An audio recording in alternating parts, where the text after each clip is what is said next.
આપણે ભાગાકારના નિયમો જોવાના છે. તેમાં આપણે 2 નો નિયમ અને 3 નો નિયમ જોવાના છે.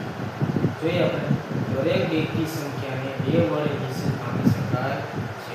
બેકી સંખ્યા જેમ કે 2, 4, 6, 8, 10, 12 આ બધી સંખ્યાઓને 2 વડે નિશ્ચિત ભાગી શકાય છે.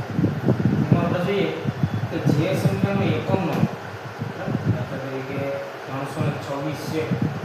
324 ની અંદર જે એકમનો 6, જે સંખ્યાનો એકમનો 0, 2, 4, 6 કે 8 હોય તેને 2 વડે નિશ્ચિત ભાગી શકાય છે. એવી સંખ્યાને આપણે 2 વડે નિશ્ચિત ભાગી નાખવાની.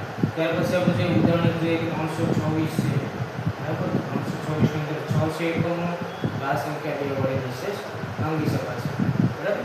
હવે 3 નો નિયમ, જે સંખ્યાના બધા જ અંકોનો સરવાળાને 3 વડે નિશ્ચિત ભાગી શકાય તે સંપૂર્ણ સંખ્યાને 3 વડે નિશ્ચિત ભાગી શકાય છે.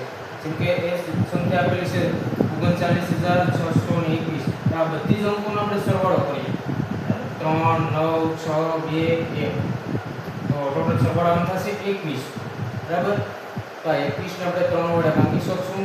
3 × 7 = 21. આથી આખી જે સમગ્ર સંખ્યા, આખી સંપૂર્ણ સંખ્યાને આપણે 3 વડે નિશ્ચિત ભાગી શકીએ.